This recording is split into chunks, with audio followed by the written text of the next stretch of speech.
Tapatan ng Panginoon ay sobra. Hindi yan talaga maitatanggi. No? Ang Diyos ay mabuti. Sabi nga ng awitin, hindi nagbabago ang Diyos. Jesus Christ is the same yesterday, today, and forever. Okay? So, tayo po ngayon ay meron pong pag-uusapan tungkol po sa, ano bang tawag dito? Yung mga nalilito tungkol sa masama daw ba ang blessings? Of course not. Ang blessings po ay pakinggan ninyo ang salitang blessing. Ibig sabihin po, blessing is a blessing. Santiago 1:18, lahat ng mabuting bagay galing sa Diyos. Okay?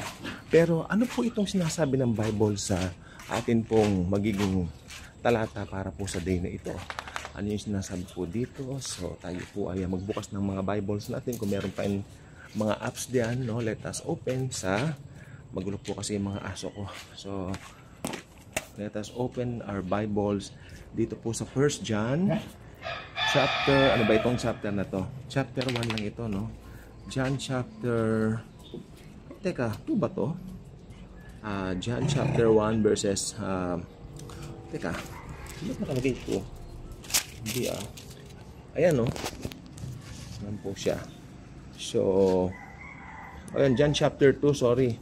John chapter 2 verses 15 to 17. We only have 2 verses, tatlong verses, no? So, pag-uusapan natin, basahin natin. Do not love the world or the things in the world. If anyone loves the world, the love of the Father is not in him. For all that is in the world, the lust of the flesh, the lust of the eyes, and the pride of life is not of the Father, but is of the world. And the world, kinig po mabuti, and the world is passing away, and the lust of it. But he who does the will of God abides forever. Ito, yung will na yan, yung will of God na yan, atin po siyang talakayin later. Okay? Madali lang po kasi 10 minuto lang sa TikTok ang binibigay sa atin na oras dito para makapag-video. Although gustong-gusto kong gamitin itong TikTok because of the apps. Sa mga apps na, also they say dun sa mga filters na nandito. Okay? So, do not love the world. Ano bang ibig sabihin ng do not love the world? What does it mean do not love the world? Ang world po na binabanggit dito ay ang sistema ng mundo. Sistema ng mundo. Yung pagiging ganid, pagiging sakim, paghanga sa mga celebrities ng sobra-sobra, makamundo po yan. Makamundo po yan. At hindi ko po yan sinasang-ayunan na gawin ng mga Kristiyano. Okay?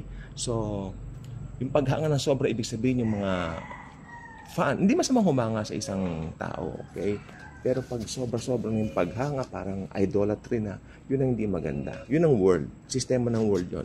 Makinig, do not love the world. Okay? Do not love the world and the things in the world. If anyone loves the world, the love of the Father is not in him.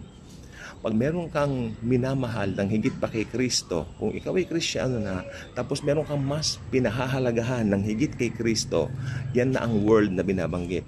Because nagiging mundo mo na yan, nagiging world mo na kung ano yung minamahal mo. Lalo na kung salapi yan. Ang salapi hindi masama. Do not get me wrong. Ang salapi ay napakaganda because through it, God blesses you to do everything you wish na makapagpapaligaya sa iyo, which is good. I'm nothing against that. Kasi naniniwala po ako pag Kristiyano ka, since Jesus is the ruler of your heart, gusto niya maging maligaya ka. Okay, yan ang leading ng Panginoon. Hey, be happy, son. Hey, be happy, my daughter. Ganyan ang Panginoon. Pero pag medyo nagiging importante na yung world, ayan ang hindi po maganda. Pag Kristiyano ka po kasi, naniniwala po ako, meron tayong Holy Spirit na magre-remind sa atin. Kaya naniniwala ako, yung mga nagmamahal sa world talaga, yung mga unbelievers. Dahil ang mga unbelievers, wala po silang Holy Spirit na nakadeposit sa kanila. Sapagkat sila po ay meron pang Adamic nature. I hope nakuha po ninyo. More on sa unbelievers. Pero ang 1 John po kasi isinulat sa mga believers.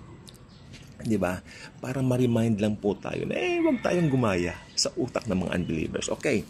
Tingnan mo yung verse 16. For all that is, nakikita nyo, for all that is in the world, The lust of the flesh, the lust of the eyes, and the pride of life is not of the Father, but is of the world. Tingnan nyo, may binanggit po ritong pride of life. Okay? For that, lahat ng nasa mundo, actually, lilipas yan eh. Lust of the flesh. Ito yung mga, pag may gusto kang relo, halimbawa, yung mahal ang tatak na relo. Meron po mga relo ngayon, nagkakahalaga ng mga milyon. Diba? Yung iba talagang yan. Ako naniniwala po ko, ano yan eh, lust of the eyes yan eh. Kasi, pwede naman tayong magrelo ng simple, di ba? Bakit tayo bibiling ganun kamahal? Eh di tulong mo lang sa mahihirap. Kung Kristiyano ka, ganun ang isip mo eh. Pero syempre mga, di ba? Ako may nakikita, parang sa akin po talaga, iba naman tayo ng isip, pero para sa akin, it's not necessary bumili ka ng ganun kamahal. So, for me. Iba po tayo ng isipan. Pero sa akin, kasi lust of the flesh na po yan.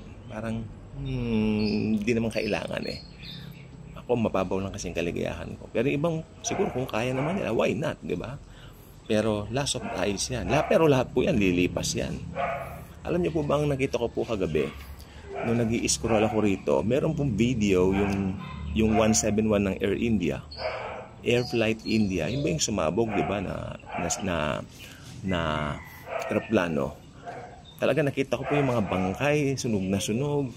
Nasunog yung mga bangkay, nasunog yung eroplano, nasunog yung kung ano mga gamit. Tapos, nilalakaran na lang ng mga tao. Tapos may pusang parang umano-ano. Yan, ibig sabihin, ganun lang ka-fragile yan. Ganun lang di ba? Ganun lang eh. Ganun lang. Hindi ko mapaliwanag eh, pero yan lang, di ba? Ibig sabihin, pwedeng lumipas ang lahat sa isang iglap lang. Kaya, ang sabi lang po rito, gawin natin kung ano yung kalooban ng Ama, yung will na tinatawag. So, yan po ang papaliwanag ko sa inyo later on of this video. Tignan po natin dito. And the world is passing away, and the lust of it. But he who does the will, yung will na yan, mahalaga yan, will of God abides forever. Isa lang po ang will ng Ama. Isa lang po ang will of God. Yan ay ang to believe in His Son, the Lord Jesus Christ. Kasi may mga nagtuturo, mag-repent ka muna bago ka maniwala kay Jesus. Sabi ng iba, itakwil mo muna ang kasalanan mo bago ka maniwala kay Jesus. Mali po yun. Just believe in Him, in His finished work on the cross, at maliligtas ka. Yan po nasa Bible. That's biblical salvation. At yung biblical salvation na yan, yung believing in Jesus, that's the will of God. At kung nasa iyo na po yan, otomatiko para sa iyo ang letter na ito. Ibig sabihin, pag Kristiyano ka na, lagi mong iisipin na ang pinakamahalaga pa rin ay si Jesus. At magpahayag tayo ng salvation. Magpahayag tayo ng message ng salvation. Yang nangyari po niyan sa 171 na flight na yan, napakalaking eye-opener po yan. Naway maging eye-opener yan sa mga unbelievers na kailangan nila si Jesus. Sapagkat may nakalagay nga sa mga social media, do not die, or so they say, don't die without Jesus. Huwag mong papabayaan na mamatay ka nang hindi mo kilala si Jesus. Tama po yan. Sapagkat ang kamatayan nag-i-strike, dumarating ng biglaan sa buhay. Okay? Pero kung Kristiyano ka, naniniwala ko may protection po talaga sa atin ang Lord. Kasi nakalagay po yan sa Psalm 91. Okay? Pero siyempre may mga bagay tayong, mga tanong tayo hindi natin maintindihan. Okay? So, yun, nakita ko, dinadaan-daanan yung mga bangkay, tsaka yung mga bangkay talagang not in good condition, sunog na sunog, talagang parang parang estatwa na lang na parang ano eh. Ganun pala, nasunog yung mga nakakalungkot po talaga. So, yan. Diba? Isipin mo, yung mga yan, mayayaman, pero yun na lang sila ngayon. Ganun na lang po nangyari. I mean, nakakalungkot po talaga. Pero pinapakita nun yung katotohanan ng buhay that people need the Lord Jesus Christ. People need Jesus in every aspect, in every hour of their lives. Okay? So, yun lang po gusto kong sabihin sa umaga pong ito. Naway tayo po ay na-bless sa mensaheng ito ng Panginoon po sa atin mula po sa 1 John chapter 2 verses 15 to 17. Naway makita natin lagi sa araw-araw na ang pinaka-precious lang sa buhay ay si Jesus Christ. Wala na pong iba. Iiwan ka ng lahat pero si Lord mananatili sa iyo forever. Sabi niya, hindi tayo iiwan ni Pabaya dahil mahal niya tayo. Thank you, Jesus. Hallelujah.